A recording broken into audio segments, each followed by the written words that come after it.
꺼놔야지 자기가 봐주는 거. 다음에 손톱 합시다. 다음 내년 생일을 기대하세요. 섬세하고 배려심 많은 남자. 친구로 10년, 연인으로 8년을 만난 영지 씨의 남자친구 정 씨는 참 한결같은 사람이었다고 합니다. 가정하고 되게 착했어요. 일 때문에 혼자 살 때 와서 반찬 해놓고 가고 그 정도로 청소 막 싹 해놓고.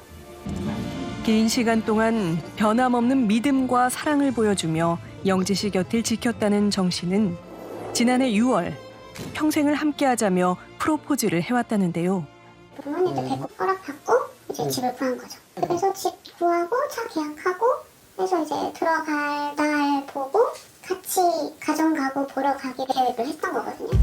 하지만 어쩐 일인지 약속 시간이 다 되도록 연락이 되지 않았다는 정 씨.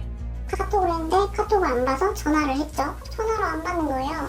전화? 그래서 또 한 번 거니까 문자를 보낸 거죠. 주임님, 얘 자고 있는데 깨워드릴까요? 갑자기 문자가 온 거예요? 네. 근데 누가 저를 주임이라고 불러요? 의아한 상황에 영지 씨는 문자 메시지가 온 번호로 전화를 걸었다고 합니다. 죄송한데 거기가 혹시 회사인가요? 아니요, 저희 집인데요. 죄송한데 그쪽 어떻게 되시냐? 했더니 저 1년 된 여자친구라고. 이게 어떻게 된 일일까요? 영지 씨는 한달음에 두 사람이 있는 곳으로 향했다는데요. 설명해. 나를 만나는 8년 동안 그걸 어떻게 속였냐고. 뭐 이런 기만이 다 있어. 상관없으니까 알아서 해야죠. 내가 5월 안에 나랑 같이 살자 했고 차 나오면 그 차 내 차지만. 제가 좀 떠들지 마라. 요새 그러면 다 빼고 알아서 하고. 내가 어떻게 너 빼고 얘기해. 5년에는 결혼하자 했고. 네가 걸린 일이야. 경찰 출고할까요? 당혹스러운 건 정 씨와 1년 정도 만나온 문영 씨도 마찬가지였다고 합니다. 너무 황당하죠. 네? 이렇게 하고 8년이요? 이렇게 하고 말을 못했어요. 어이가 없죠 당연히. 내년 설쯤에 너네 어머니한테 먼저 같이 인사드리고 그리고 내후년쯤 결혼하자 이렇게 얘기를 하더라고요. 문영 씨에게도 결혼을 약속했다는 정 씨. 문제는 이뿐만이 아니었습니다. 씨랑 카톡을 하면서 이게 어떻게 된 일이냐 이렇게 하고 있는데 주임인가 들인가 또 연락이 오더라고요. 또 회사에서 전화가 왔어요. 네. 알고 보니까 거기도 또 여자였고 거기도 전화해보니까 본인 4개월 된 여자친구래요. 다른 여자가 또 있다는 겁니다. 대체 정 씨는 어떻게 여러 사람들을 동시에 속였던 걸까? 이렇게 사진 찍어서 보내고 하니까 맞아 저렇게 보내. 퇴근했어, 집에 왔어, 회의해 뭐 이런 것들. 자신의 일거수일투족을 알리며 의심살 행동을 조금도 하지 않았다는 겁니다. 그의 치밀함은 여기서 끝나지 않았습니다. 이렇게 혼자 쓰는 숙소라 그냥 시시때때로 평일 주말 구분 없이 가서 누워있고 거기서 자고 근데 걔랑 갔었어요. 갔었어요 여기. 거기에 제가 제 칫솔, 제 머리끈, 제 옷 다 놓고 왔거든요. 전혀 없었어요. 이런 일이 가능했던 건 남자의 직업 때문이었다고 합니다. 그 짓는 현장들 있잖아요. 그 일을 내가 하는데 지역 이렇게 옮겨 다니면서 원래는 뭐 가까이 있을 때는 주에 한 번, 뭐 주에 2번 막 이렇게 보던 게 진짜 뭐 너무 멀리 갔을 때 진짜 한 달에 한 번 이렇게 보기도 하고. 젊은 나이에 대기업의 건설 현장 소장을 맡고 있다는 정 씨. 출장이 잦다 보니 가끔 만날 수밖에 없는 사정을 이해해줬다는 겁니다. 이렇게 상대의 신뢰를 얻고 결혼을 약속할 무렵이면 정 씨는 어김없이 한 가지 부탁을 해왔다고 합니다. 자기는 뭐 건축 설계 뭐 이건데 아는 형이랑 같이 동업을 한다. 맞아요. 동업해서 이제 이 사업을 시작해야 되는데 기반 이제 돈이 필요하니까 그래서 빌려달라. 지인과 공동대표를 맡고 있는 회사에 쓸 사업 자금을 빌려달라고 했다는 정 씨. 그 사이 영지 씨가 건넨 돈은 무려 4천여만 원이었는데요. 우린 교제 4개월 만에 정 씨에게 1,400만 원을 빌려줬다는 하나 씨와도 연락이 닿았습니다. 생활비 겸 사업비 못 받았어요. 이거 금액만 봐도 제 거는 뭐 못 주겠구나라는 사실 생각은 하고 있어서. 3명의 여성에게 예비 신랑 행세를 했던 정 씨는 대체 어떤 사람일까? 우린 어렵게 그의 지인을 만날 수 있었습니다. 그런데 결혼하고 아기가 있다는 얘기는 건너서 또 친구들이 또 아는 친구들이니까는 그렇게 또 알고 있었거든요. 이건 또 무슨 얘기일까요? 정 씨가 두 아이의 아버지인 유부남이라는 겁니다.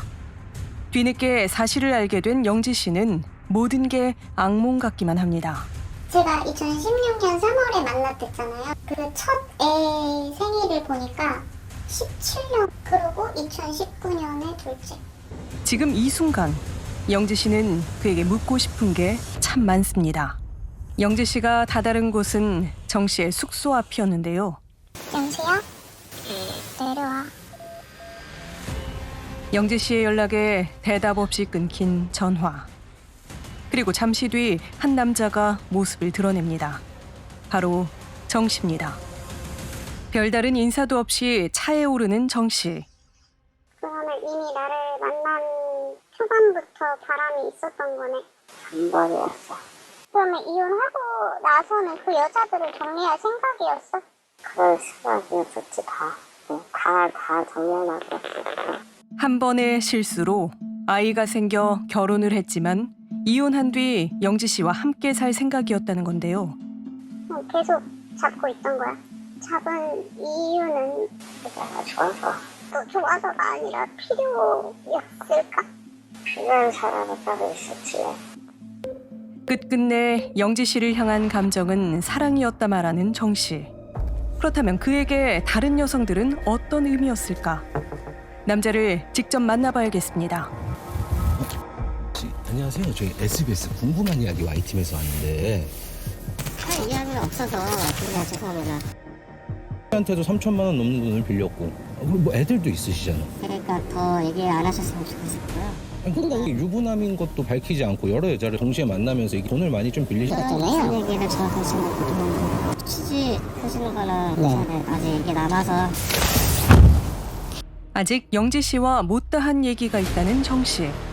나가서 사람들 보내고 별다른 얘기 없이 차에 머문 그는 이내 밖으로 나왔는데요. 잠깐 얘기하는 것도 힘들어요. 근데 사실 그게 사업비 쓴다고 했잖아요. 근데 진짜로 사업비로 쓰신 건 맞으세요? 끝내 입을 닫곤 서둘러 자리를 떠난 정 씨. 지금 그는 뭘 숨기고 있는 걸까? 그렇다면 정 씨의 직장 동료는 그를 어떻게 기억할까? 정 씨가 지인과 공동대표로 운영하고 있다는 한 회사. 지난 7년 동안 그는 이곳으로 출근했습니다. 아직도 공동 대표로 계신 처음 듣는 이름이랍니다. 회사 관계자는 지부에 있는 직원들까지 확인을 해줬는데요.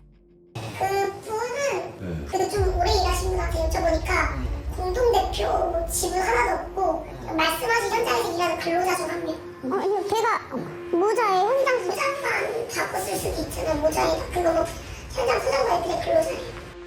정 씨가 공동대표는커녕 현장 소장도 아니라는 겁니다.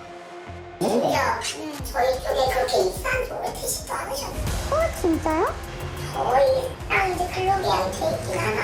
저희 관리가 아니라 이제 다른 데서 관리하시는 분. 다른 업체? 네, 저희 밑에 있는 그 다른 사람. 어머. 어떻게 이럴 수 있을까요? 간신히 정신을 차려 건물을 빠져나온 영지 씨. 그녀가 이번엔 하청업체 대표에게 전화를 걸었는데요. 아, 네, 안녕하세요. 그 혹시 되시죠? 제가 그 이라는 사람이랑 한 8년 동안 사귄 여자친구인데요. 그 사업을 동업한다면서 저한테 빌려간 돈이 꽤 크게 있는데 이 일을 같이 한다고는 들었어서요. 동업이 아니라 네. 제 회사에서 직원이에요, 직원. 그런데 한 년도 틀렸다고 하셨죠? 네네. 빨리 뭐 사람 있는 건 없으시고요? 네, 그런 건 없었는데 혹시 뭐 알고 계신 게 있으실까요? 네, 비슷한 피해자가 너무 많아가지고.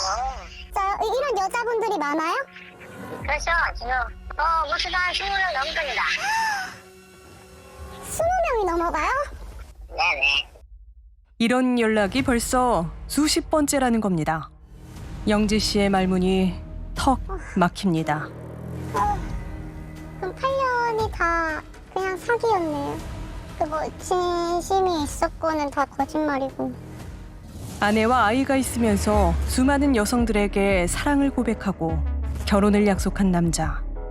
전문가는 정 씨의 행동엔 주목할 만한 특징이 있다고 합니다.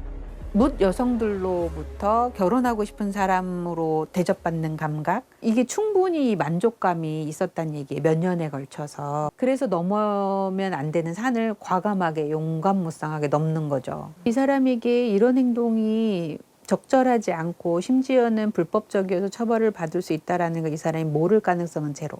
알면서 최소 몇 년 이상 이런 행동을 반복한 거고요. 그는 앞으로 어떤 처벌을 받게 될까? 처음부터 내가 혼인할 것처럼 기망을 하고 그로 인해서 상대방으로 하여금 착오를 일으키고 또 그로 인해서 처분행위를 해서 이제 가해자는 재산적 이익을 취득했죠. 그로 인하여 민사적으로 이제 불법행위 손해배상 청구가 가능하고 형사적으로 사기죄로 처벌도 가능합니다. 여러 명의 피해자에게 장기간에 걸쳐서 반복적으로 이루어지고 있기 때문에 이 부분은 상습범으로 가중이 돼서 상수사기로 아마 인정이 될 가능성이 매우 높습니다. 함께한 시간이 길었기에 정 씨가 남긴 상처도 깊기만 한데요. 억울한 거는 속인 거죠. 전혀 미안하거나 반성하는 것 같지 않은 거. 이 사단이 났는데도 사과도 안 했고 저렇게 평하달까 태평하달까 뻔뻔하죠. 이제 누굴 믿어야 할지, 어떻게 사랑을 시작해야 할지 두렵기만 하다는 영지 씨. 하지만 영지 씨는 그 전에 꼭 해야 할 일이 있다고 했습니다. 또 다른 피해자를 막는 건데요. 자상한 얼굴로 다가와 건설회사에서 일을 한다며 자신을 소개하는 남자. 결혼을 약속한 뒤 돈을 빌려가는 90년생 이 남자를 절대 믿지 마세요. 다 설명을 하라니까. 장난감 뭐 했어? 시끄러워서 쓰는 거죠. 알아서 하라고요. 그 알바니까.